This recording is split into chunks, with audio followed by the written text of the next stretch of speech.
네, 오늘 창세기 17장 언약과 할례에 대해서 말씀을 같이 나누겠습니다. 이분을 참 좋아했는데 이분이 자살을 하셨습니다. 한국을 커피 공화국으로 만들었던 KH 컴퍼니의 강훈 대표가 자기 그 무능을 이기지 못하고 실패를 이기지 못하고 이제 자살한 채 발견이 됐습니다. 한국에 스타벅스가 처음 들어올 때 신세계하고 처음 스타벅스 론칭을 했던 분이 그 강훈 대표였었어요. 그때 신세계에 막 그 공채로 입사를 해서 그 태스크포스 팀에 있었거든요.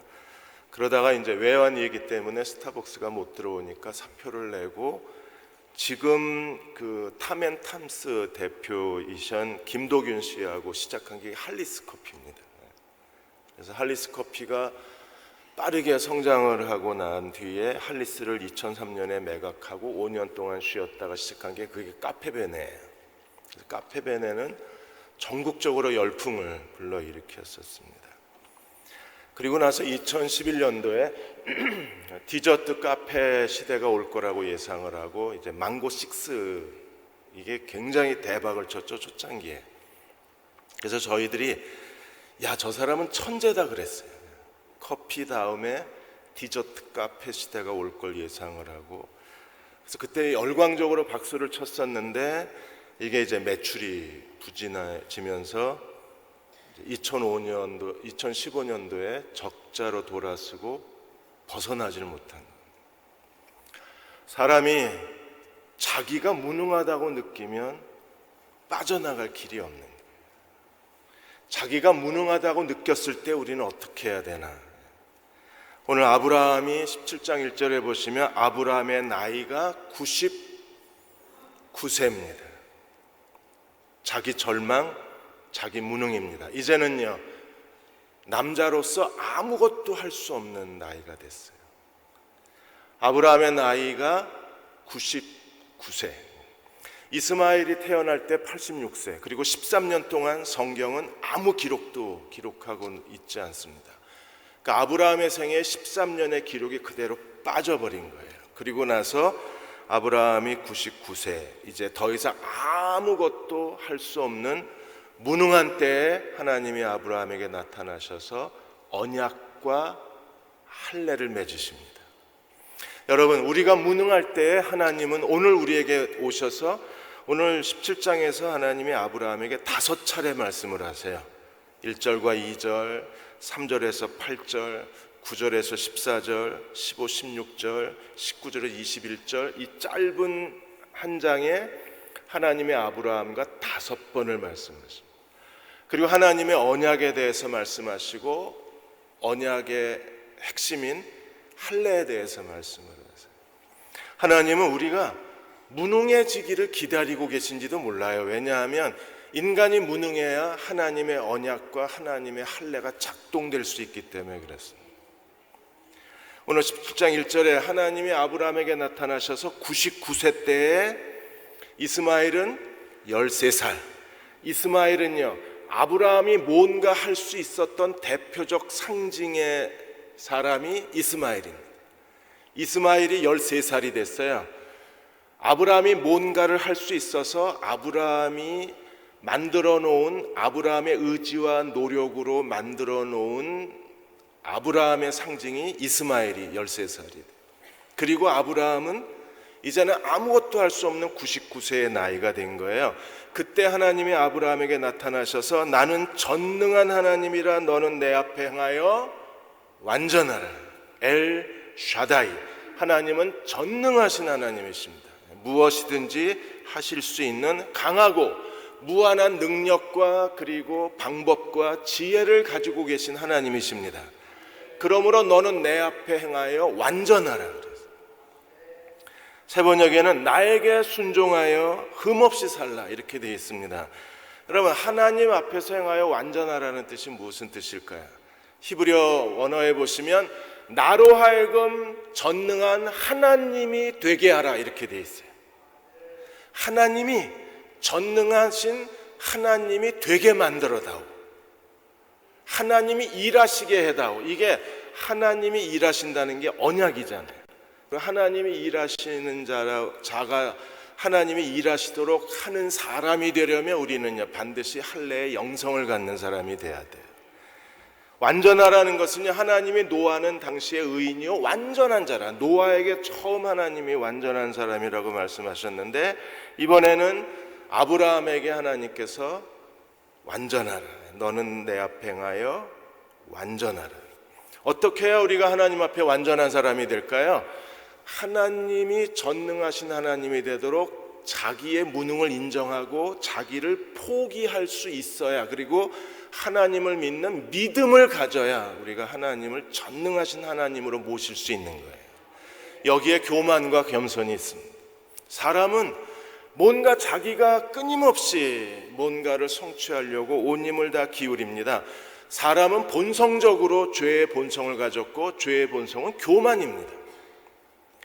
그래서 바벨탑을 쌓은 것도 교만의 한 상징이고 다윗이 인구조사를 하게 된 것도 교만의 한 증상이었습니다. 헤롯이 교만하여 자기가 마치 신처럼 행동을 하다가 하나님의 저주를 받고 하나님의 징계로 헤롯은 고통스럽게 죽어야 했었습니다. 하나님 안에서 갖는 교만은 자신감이잖아요. 이게 자기를 의지한 이 자신감은 교만이지만 하나님 안에서 갖는 자신감은 겸손입니다. 우리가 겸손의 자아를 가질 필요가 있어요. 여러분, 간단하게 생각을 해도 우리는 겸손할 수밖에 없습니다. 왜냐하면 내가 나를 구원할 수 있나요? 내가 나를 구원할 능력도 없고 내가 나를 구원할 만한 의지도 없고, 구원을 어디 가서 돈 주고 사겠습니까? 구원받기 위해서 우리가 어떤 희생적인 고행을 할 수 있나요? 구원받기 위해서 도대체 우리가 할 수 있는 일이 뭐가 있나요? 인간이 할 수 있는 일이 아무것도 없는 거예요. 오직 예수 그리스도만이 우리가 죄로부터 구원을 받을 수 있습니다. 그래서 우리가 예수님을 믿는 거잖아요. 자기 자신조차 구원할 수 없고 자기의 죄를 스스로 용서받을 수도 없고, 그리고 스스로의 노력과 의지를 가지고 하나님을 예배할 수도 하나님과 교제할 수도 없는 무능한 존재라는 사실을 인정한다면 우리는 겸손할 수밖에 없는 거예요. 그런데도 우리는 여전히 자기가 뭔가를 이루어낼 수 있는 사람이라는 이 착각을 가지고 자기가 얼마나 대단한 사람인가를 사람들에게 보여주려고 계속 사람들 앞에 자기를 가면을 쓰고 행동하고 자기가 능력 있는 사람을 보여주려고 발버둥을 치고 자기가 꽤 괜찮은 사람이라는 걸 인정받으려고 온 힘을 다하는 거예요. 그래서 하나님이 기다리시는 겁니다. 언제까지? 99세가 될 때까지. 이제는 아무것도 할 수 없어요. 그리고 뭔가 자꾸 꿈틀거렸던 13년의 시간을 하나님이 완전히 지워버리셨어요. 그건 아브라함의 생애 기록에 아무 기록도 없어요. 우리도 마찬가지입니다. 우리가 교만하면 그 시간은요 비어있는 시간이에요. 우리가 무능해야 하나님이 나타나셔서 말씀하시는 겁니다. 나는 전능한 하나님이라 너는 내 앞에 행하여 완전하라. 제발 나로 하여금 전능한 하나님이 되게 해다오, 이렇게 말씀하시는 거예요.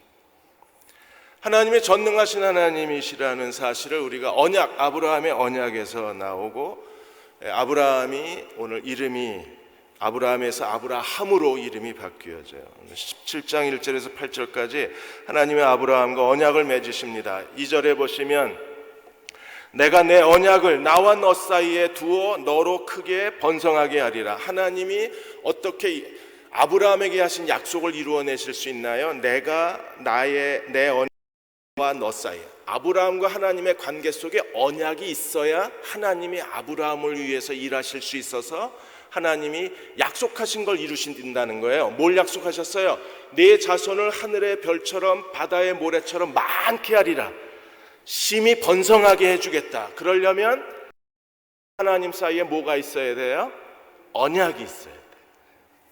이 언약이 있으면 4절에 다시 한번 하나님이 보라 내 언약이 너와 함께 있으니, 2절에 내가 내 언약을 나와 너 사이에 두어, 4절 보라 내 언약이 너와 함께 있으니, 아브라함과 하나님 사이에 언약이 있으면 하나님이 어떻게 하신다고요? 2절에 너를 크게 번성하게 하리라. 4절에 너는 여러 민족의 아버지가 되게 하리라. 그러니까 하나님이 일하셔야만 심히 번성하게 되고, 하나님이 일하셔야만 여러 민족의 아버지가 될 수 있는 거예요. 아브라함과 하나님 사이에 뭐가 있어야 돼요? 언약이 있으면. 하나님이 여러분을 위해서도 일하시는 하나님이십니다. 그러면 여러분과 하나님 사이에 뭐가 있어야 돼요? 언약이 있어야 돼요. 언약이 있으면 어떻게 그래? 이제후로는 내 이름을 아브라함이라 하지 아니하고 아브라함이라 하리니. 아브라함은 존귀의 아버지, 아브라함은 여러 민족의 아버지. 그래서 하나님이 이름을 바꾸신다는 것은요, 이제 하나님이 본격적으로 일하신다는 거예요. 이제 하나님이 전능하신 하나님이 되신다는 겁니다. 아브라함이 99세에 무능해졌는데, 여러분, 사람이 무능해져야 하나님이 전능해지시는 거예요. 왜 하나님이 우리를 위해서 아무것도 안 하세요? 내가 꽤 쓸만하다고 우리가 착각을 해서 그래요. 여러분, 무능해지는 거 괜찮습니다. 그냥 안심하고 무능하세요. 그냥 안심하고 나 무능해라고 말해도 돼요. 왜요? 그때 하나님이 전능한 하나님이 되시기 때문에. 내가 유능한 게 낫겠어요? 하나님이 무능해지시는 게 낫겠어요? 저는 하나님 무능해지시는 게 싫습니다.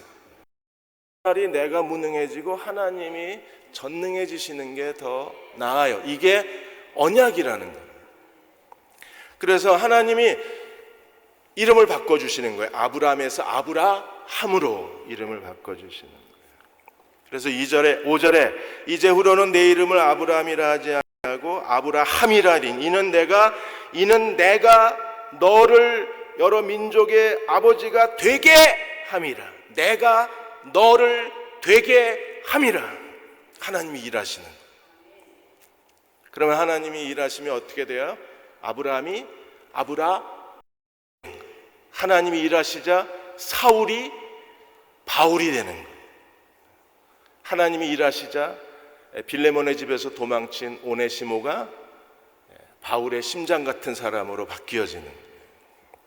6절에 내가 너로 심히 번성하게 하리니. 다시 하나님이 내가 너로 하나님이 일하시는 게 계속 약속이 되는 거예요. 내가 너로 심히 번성하게 하리니 내가 내게서 민족들이 나게 하며 왕들이 내게로부터 나오리라. 그리고 7절 8절에 다시 한번 요약을 합니다. 7절 8절에 내가 내 언약을 나와 너 및 내 대대 후손 사이에 세워서. 지금까지는 언약이 누구하고 누구에만 있었어요? 아브라함과 하나님 사이에만 있었는데, 이제 7절에 오시면 하나님의 언약이 아브라함과 아브라함의 후손 사이에 언약이 있으면, 그래서 그 언약을 영원한 언약이라고 그러는 거예요. 그래서 오늘 17장에 영원한 언약이라는 말이 7절, 13절, 19절에 3번이나 나와요. 그러니까 아브라함의 후손들도 반드시 하나님이 그들의 하나님이 되고 그들이 하나님의 백성이 되려면 반드시 뭐가 있어야 돼요? 언약이 있어야 돼요. 그래서 내 언약을 나와 너 및 내 대대 후손 사이에 세워서 영원한 언약을 삼고 너와 내 후손의 하나님이 되리라. 그 다음에 8절 다시 한번 요약을 해서 내가 너와 내 후손에게 내게 거류하는 이 땅과 가나안 온 주어 영원한 기업이 되게 하고 나는 그들의 하나님이 되리라. 그래서 하나님이 3가지 약속이 뭐예요? 후손의 약속, 땅의 약속, 그리고 나는 너희 하나님이 되고 너희는 내 백성이 되리라. 하나님의 언약의 백성의 약속을 주셨는데, 하나님이 어떻게 해요? 언약을 통해서 그 일을 이루신.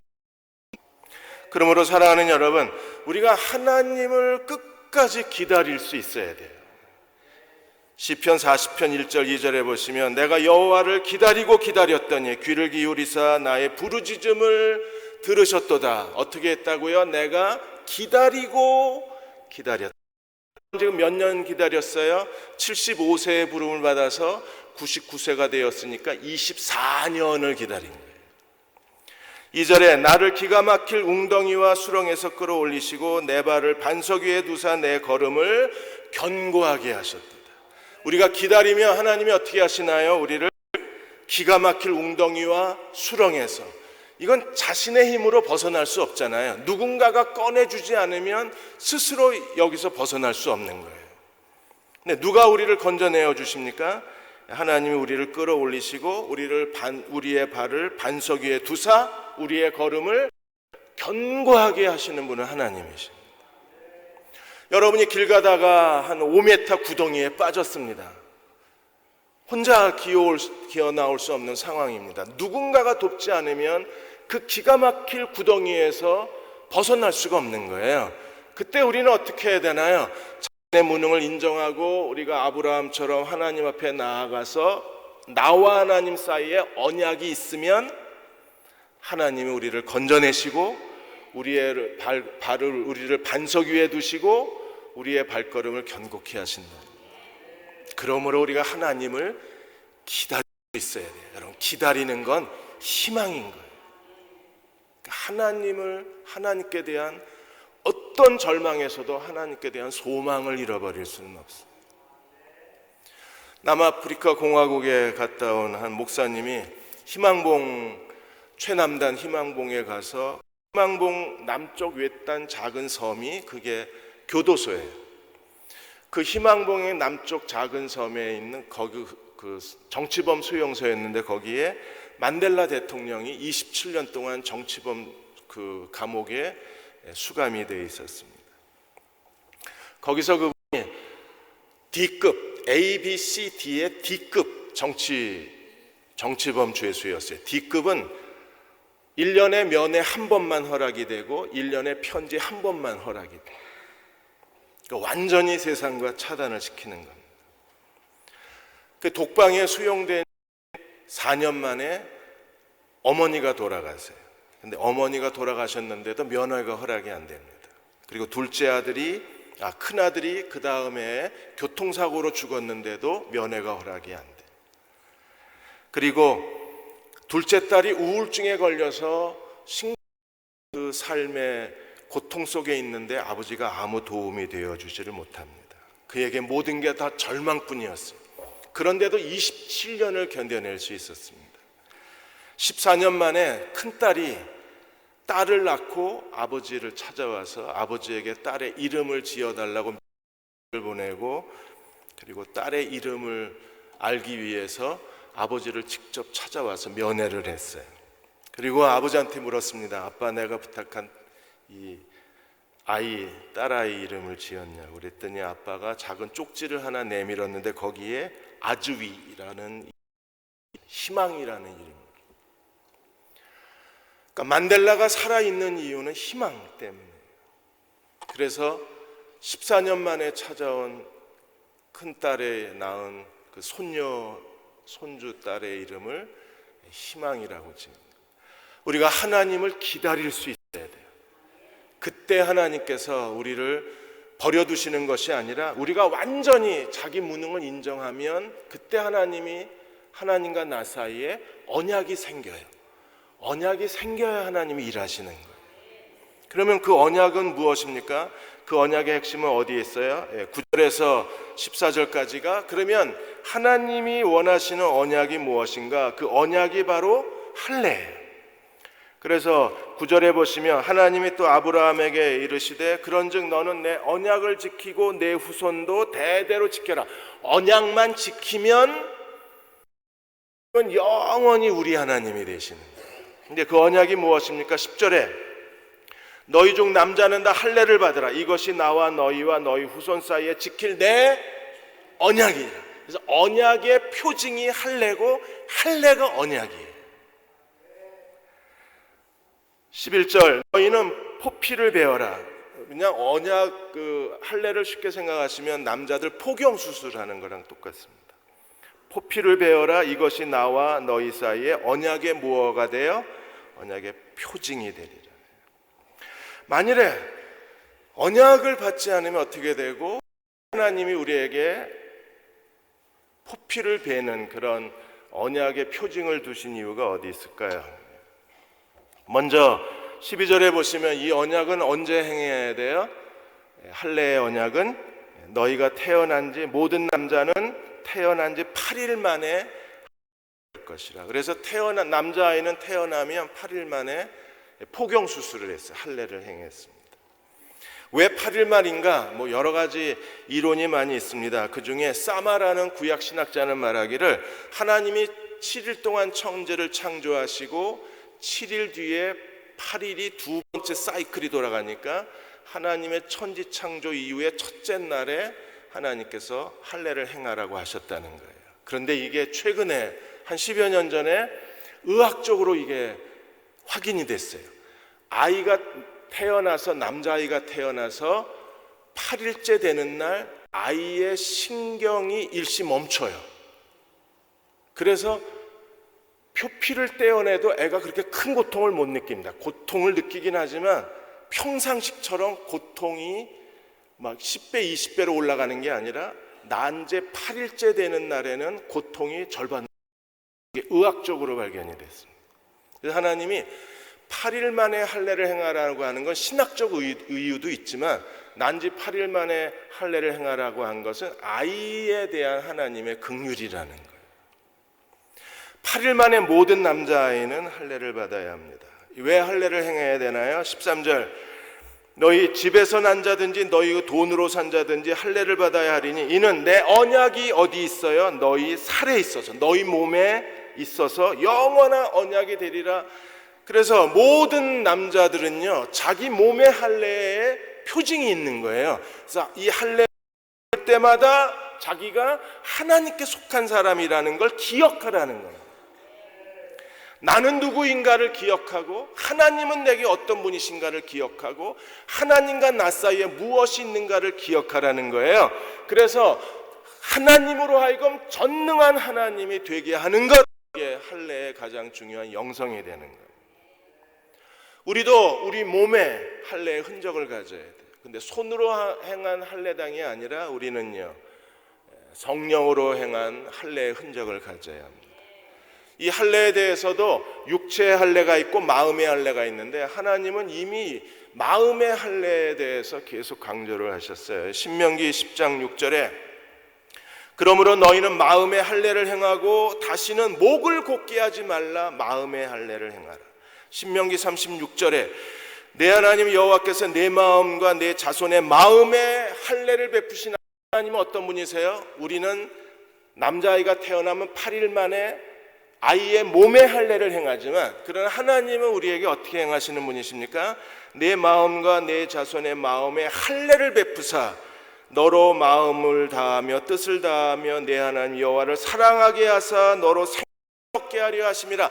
마음의 할례를 받은 사람들이 어떻게 해야 돼요? 마음과 뜻과 목숨을 다해서 하나님을 사랑할 수 있어요. 마음의 할례를 받지 못한 사람은 10장 16절에 목이 고다요, 교만해요, 자기밖에 몰라요, 하나님 의지할 줄을 모릅니다. 그런데 마음의 할례를 받는 마음과 뜻을 다해서 하나님을 사랑할 수 있어요. 하나님이 우리에게 왜 많고 심한 고난과 실패와 좌절을 주시나요? 그 실패를 통해서 우리의 무능을 깨닫게 하시는 겁니다. 감당할 수 없는 무거운 짐을 지게 하시고 그 무거운 짐을 통해서 하나님이 우리에게 계속 가르치고 계신 거예요.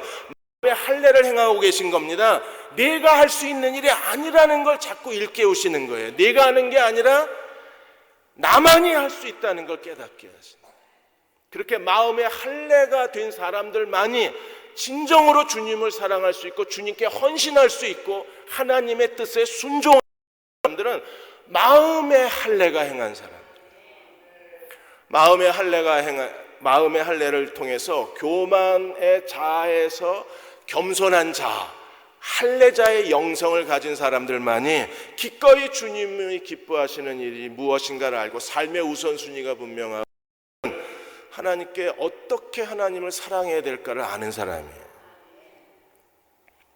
70년대에 어느 목사님 딸이 있었습니다. 이 딸이 중학생이었는데 그 당시에 카세트 녹음기 갖고 있는 게 아이들한테 굉장한 자랑거리였잖아요. 그 카세트 녹음기를 아빠한테 사달라고 계속 졸랐어요. 영어 공부도 하고 이제 아이들한테 폼도 좀 내고 싶고. 근데 아버지가 지금 교회를 건축 중에 있기 때문에 정말 돈이 없었어요. 이 딸을 너무 좋아했는데도 돈이 없었습니다.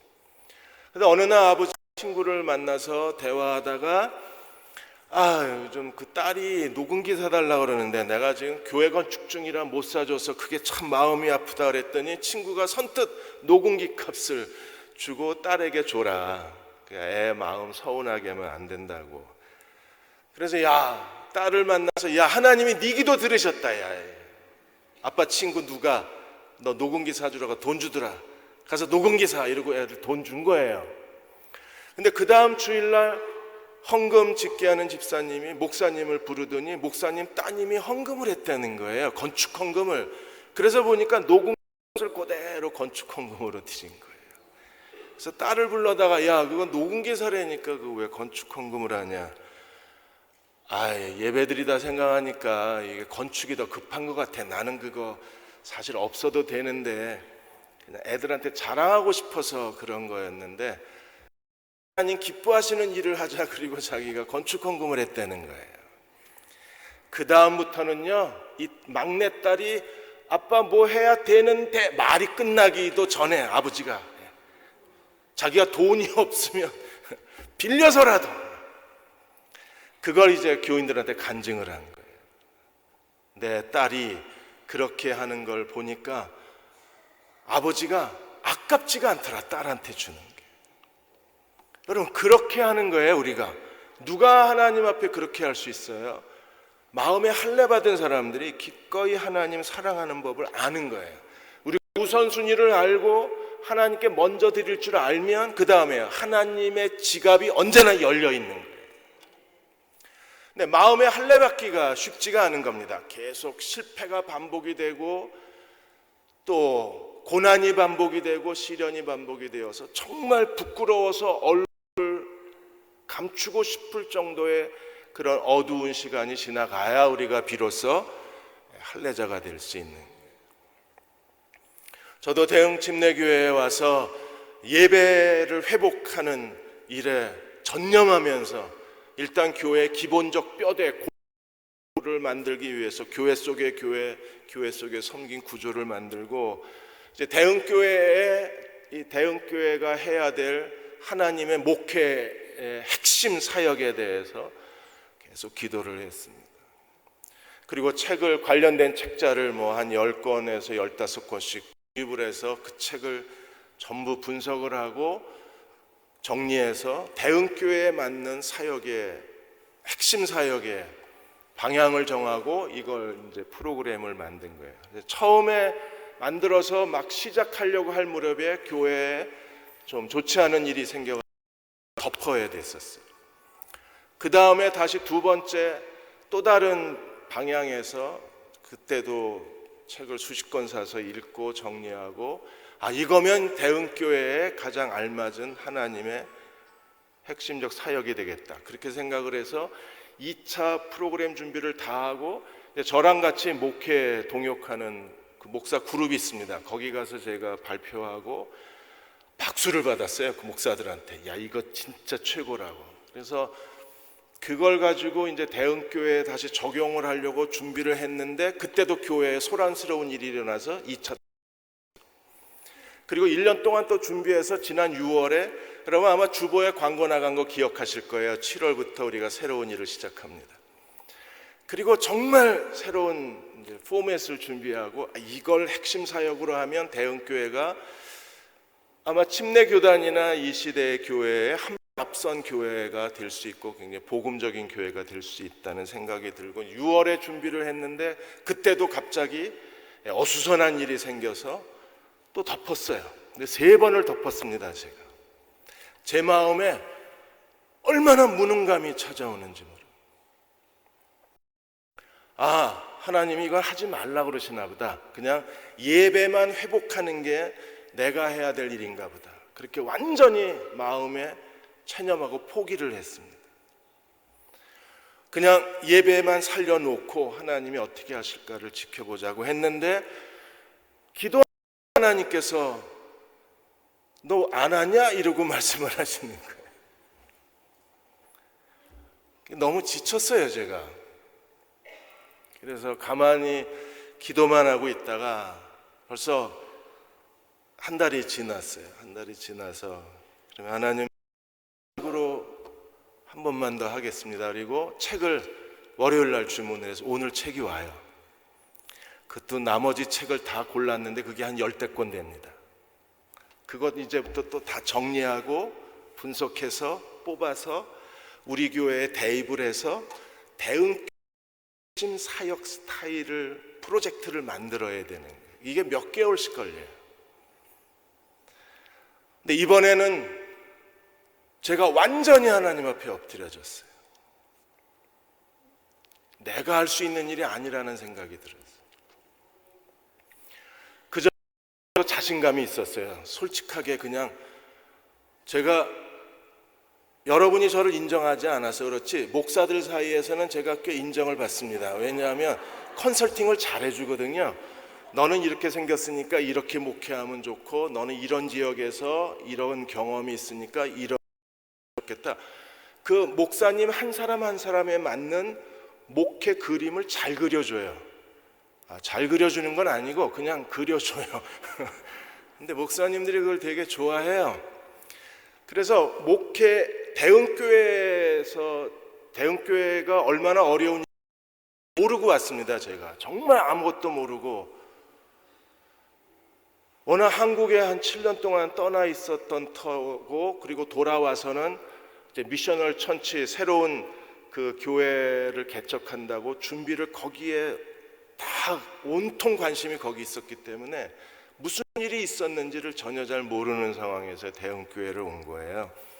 오고 나서도 저는 뭐 지금부터라도 기도하고 준비하고 하면 된다는 생각에 한 1년을 여러 가지로 분석하고 했는데도 이게 잘 안 되는 거예요.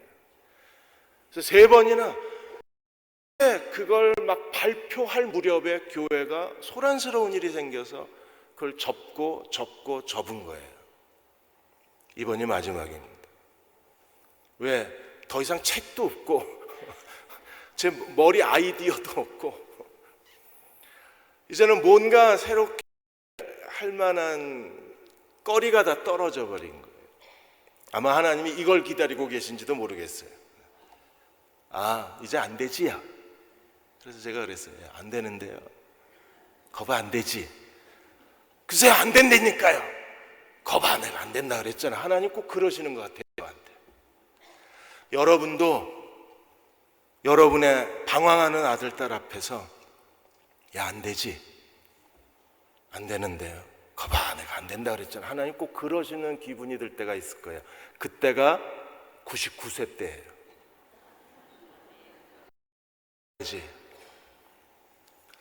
그 유명하다는 상담하는 목사님 찾아가서 상담하고 안수기도 받아도 안 되지. 안 되는데요. 내가 안 된다 그랬잖아. 그게 99세 때 일어나는 일. 이해가 되십니까? 그 사람은 순간에 마음에 할례를 받은 거예요. 이제 더 이상 자기를 의지하지 않고 주님을 의지하기 시작해요. 사라는 어떻게 됐을까요? 15절에서 22절까지가 사라예요. 이제 아브라함에게 할례를 말씀하신 다음에 하나님이 사라에게 가셔서 사라도 이름을 바꾸세요. 이제 하나님이 사레 공주 여왕이 아니라 사라 열국의 어머니, 아브라함은요 열국의 아버지, 사라는 열국의 어머니가 되게 한다는 거예요. 하나님이 어떻게 하실까요? 우리가 언약과 할례의 사람이 되면 그 다음엔 누가 일하세요? 하나님이 일하시는 겁니다. 그래서 16절 내가 그에게 복을 주어, 하나님이 누구예요? 그가 누구예요? 사라에게 복을 주어서 내가 그를 내게 아들을 낳아주게 하며, 하나님이 이제서야 말씀하시는 겁니다. 야 사라에게 내가 복을 주어서 사라가 네게 아들을 낳아주게 하겠다 말씀하시죠. 내가 하겠다. 이게 우리한테 필요한 거예요. 우리는 지금같이 내가 뭔가를 이루어내려고 그 온 힘을 다 기울이고 금식하고 기도하고 밤새 부르짖고 이채적채 뒤적여가면서 좋은 아이디어 찾고 이런저런 교회 찾아다니면서 그 교회의 좋은 점을 우리가 아이디어를 얻어내고 온 힘을 다 기울였는데도 하나도 없었는데 하나님이 나타나셔서 내가 네게 복을 주어 사라가 네게 아들을 낳아주게 하리라. 그리고 하나님이 아들만 낳아주는 게 아니라 내가 그에게 복을 주어 아들을 낳아주게 하며 내가 그에게 복을 주어 그를 여러 민족의 어머니가 되게 하리니 민족의 여러 왕이 사라에게서 태어나. 아브라함에게는 여러 민족이 아브라함으로 말미암으리라. 그리고 여러 왕과 민족이 사라로 말미암으리라. 어떻게 해요? 내가 그에게 복을 주어 그랬습니다. 여러분, 우리가 몸을 인정하고 엎드리면요, 그때 하나님이 복을 주시는 거예요. 그래서 사라가 아들만 낳아줄 뿐 아니라 사라를 통해서 여러 민족의 어머니로 사라를 세워주시겠다는 겁니다. 근데 아브라함이 어떻게 했어요? 17절에 아브라함이 엎드려 웃었어요.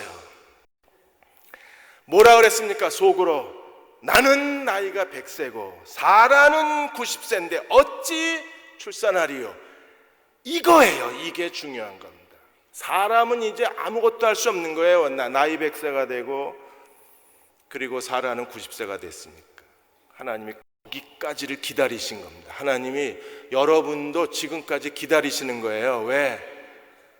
이제는 더 이상 아무 희망이 없어요. 이제는 다 무능한 것뿐입니다. 그래서 아브라함도 웃었어요. 사라도 18장에서 웃었어요. 태어날 아들 이름은 웃겼다 이삭입니다. 그가 웃었다 이삭입니다. 누가 웃어요? 아브라함이 웃었고 사라가 웃었고 이삭이 태어남으로 하나님도 웃으시고. 그러니까 결국 이삭의 이름은 부모가 웃었기 때문에 하나님이 이삭의 이름을 웃음이라고 지으신 거예요. 18절에 아브라함의 교만은요, 이 자의식은 사람의 교만이 얼마나 끈질기게 하면 하나님이 그렇게 말씀하셨으면 깨달아야 되는데 18절에 아브라함이 이에 하나님께 알아야 돼. 왜? 어차피 내가 낳은 자식이니까 이스마엘이나 하나님 앞에 살기를 원합니다. 끝까지 사람의 방법, 끝까지 자기가 뭔가를 하려고 그러고 끝까지 하나님이 하시겠다는데도 싫대. 내가 해야 된대. 그래서 하나님에게 이스마엘을 추천하는 게 아브라함. 끈질기지 않아요? 사람이요, 완전히 자기를 포기하고 믿음을 갖는 게 그렇게 쉬운 일이 아닙니다. 아브라함은 하나님이 사라가 내게 아들을 낳아주리라 웃어요. 비웃었잖아요, 하나님을. 여기 성경에 웃었다 그랬지만 실제로는요, 비웃은 거 아니에요? 뭘 이제 100세인데 90세인데 다 끝났는데 진작 하시지 이제 와가지고. 이스마엘은 13살이나 됐네. 바쁘셨나 봐 이러고. 진작 오시지, 안 그래요? 5년만 일찍 오셨어도 가능성이 있을지 모르죠. 이제는 완전히 다 끝났는데 이제 오셔가지고 내가 복을 주어 내년 이맘에 사라가 아들을 낳아주리라. 이스마엘이나 이렇게 되는. 그러니까 정말 하나님 믿기가 어렵습니다. 우리는 안 그런 것 같죠? 우리도 똑같습니다. 끝까지 뭔가를 자기 머릿속에 복잡해요. 계속 뭔가를 자꾸 하려고 끊임없이 생각을 해내요. 근데 하나님이 다시 뭐라 그러셨어요? 19절에 아니라, 이스마엘 아니다. 내 아내 사라가 내게 아들을 낳으리니 너는 그 이름을 이삭이라 하라. 조금 전에 아브라함이 웃었잖아요. 그랬더니 아브라함이 웃는 게 그냥 아들 이름이 돼버렸어요. 아들을 웃음이라 하라. 내가 그와 언약을 세우리니 그의 영원한 언약을 되리라. 반드시 사라가 아들을 낳고 나는 이삭과 언약을 맺을 것이요 이삭의 후손들과 영원한 언약을 맺으리라. 21절에 다시 약속을 했습니다. 내 언약은 내년 이맘때 사라가 내 이삭과 언약을 세우겠다. 하나님 반드시 하신다는 거잖아요.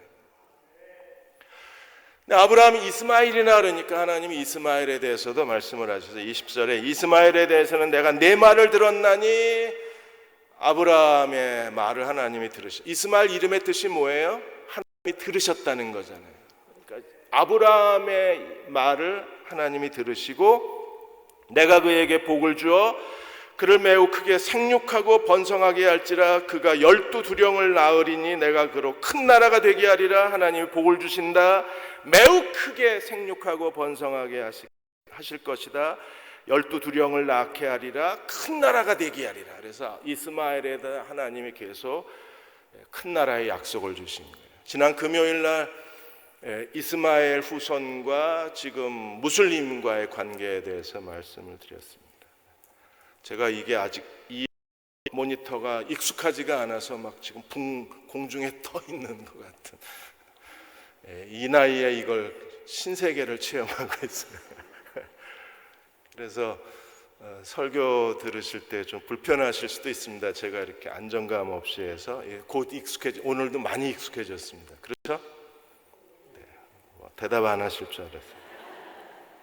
그래서 하나님이 이스마엘과 언약을 맺으시는 게 아니라 누구랑 언약을 맺으세요? 이삭과 언약을 맺으시는 거예요. 그러므로 사랑하는 여러분, 우리가 하나님을 의지한다는 게 얼마나 어려운 일인가를 아브라함에게서 배울 수 있어요. 그리고 우리가 언약과 할례의 사람이 되려면 언제나 하나님께 우리의 가장 먼저 하나님을 의지할 수 있는 믿음의 사람이 되기를 하나님 앞에 온 힘을 다해서 기도해야만 합니다.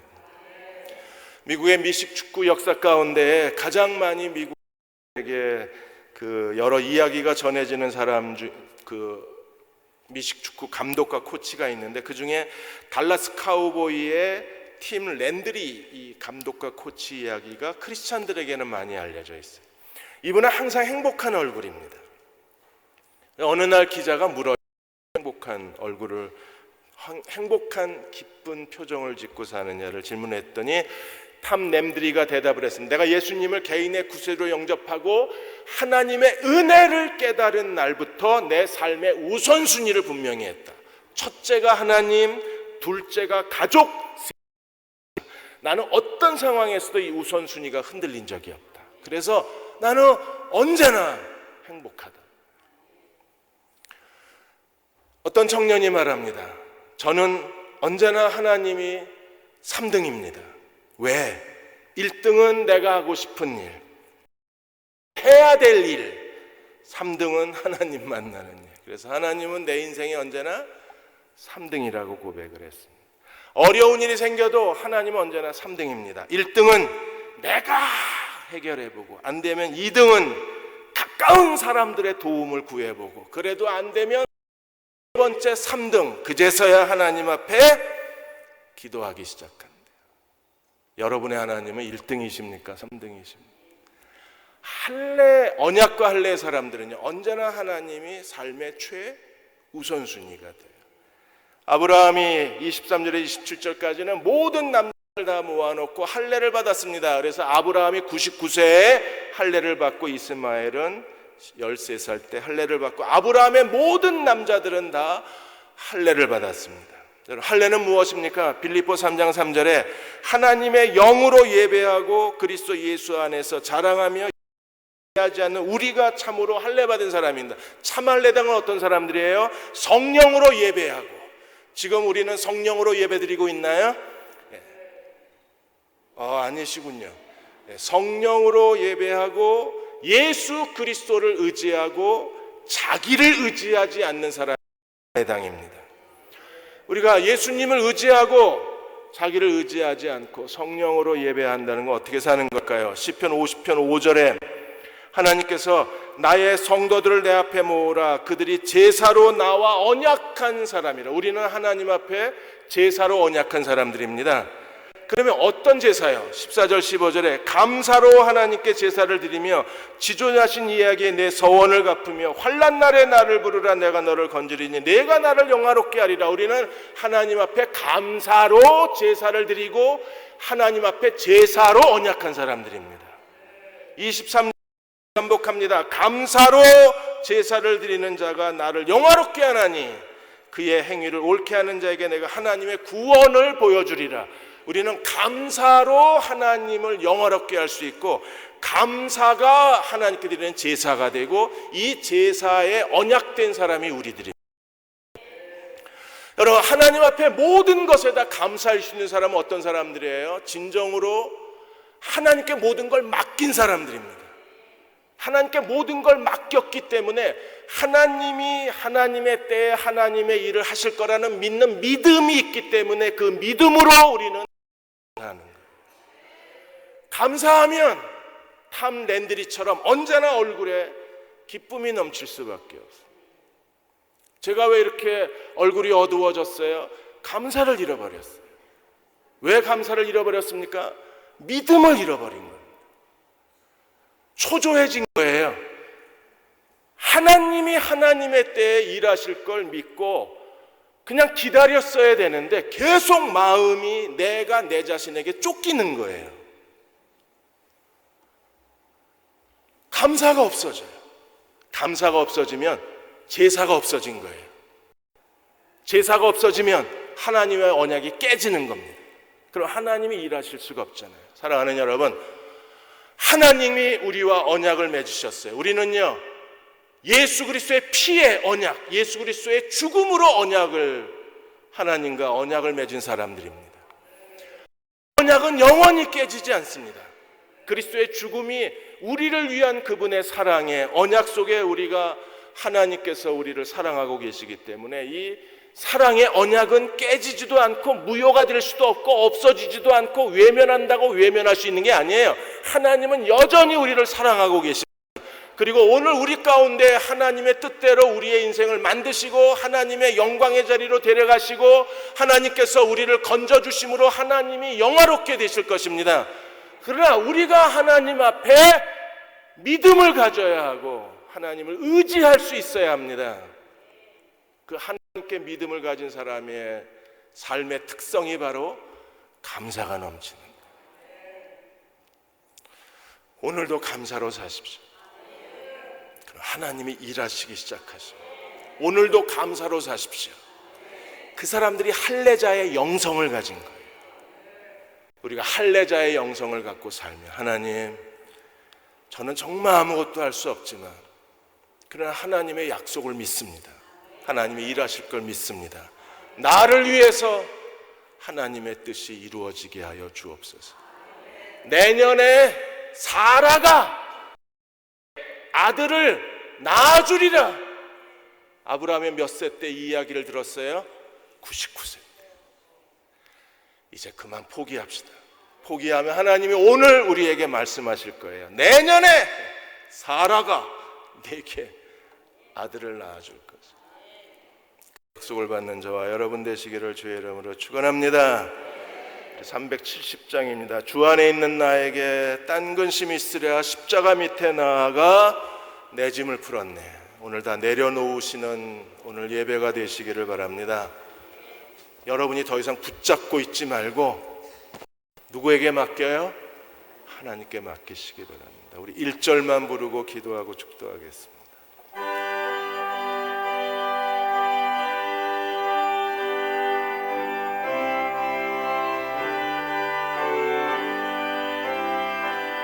주 안에 있는 나에게 난 근심이 있으랴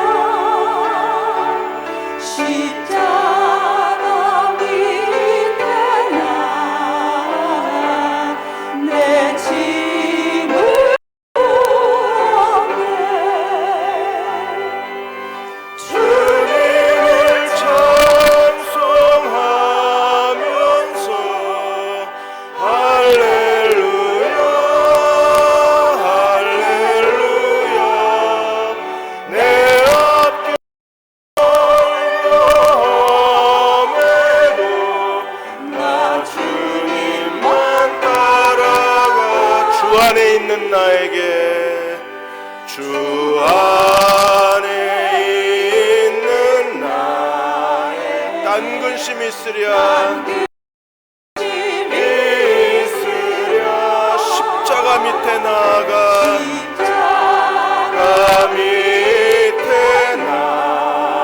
내 짐을 풀었네.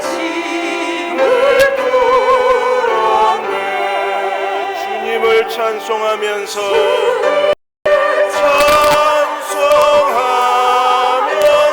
할렐루야 할렐루야 내 앞길 멀고 매도 앞길 멀고 매 나 주님만 따라가 주님을 찬송하면서 주님을 찬송하며 할렐루야 할렐루야 멀고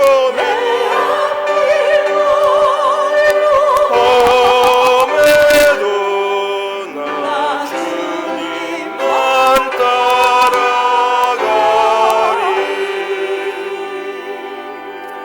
하나님 참 할례당이 되게 하여 주옵소서.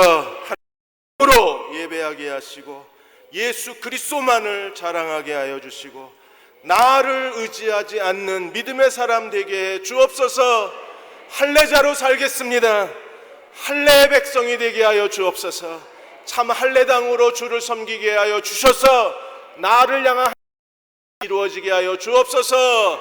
우리 간절히 함께 통성으로 기도하겠습니다. 아버지 하나님, 우리에게 참 할례의 의미를 깨닫게 하여 주시고 믿음으로 사는 자 되게 하여 주옵소서. 우리의 믿음 없는 것을 긍휼히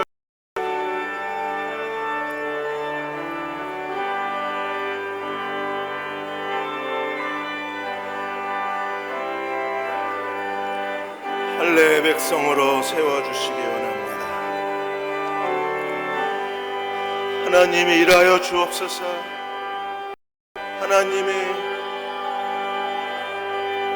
하나님의 언약이 우리 가운데 살아있게 하여 주옵소서. 오 주님, 아버지 우리에게 말씀하여 주시오. 자기를 포기하고 믿음으로 사는 사람 되게 해 주옵소서. 모든 교만을 버리고 겸손의 사람이 되게 하여 주옵소서. 믿음을 가르쳐 주시기 원합니다. 할례의 흔적이 우리 안에 있게 하여 주옵소서.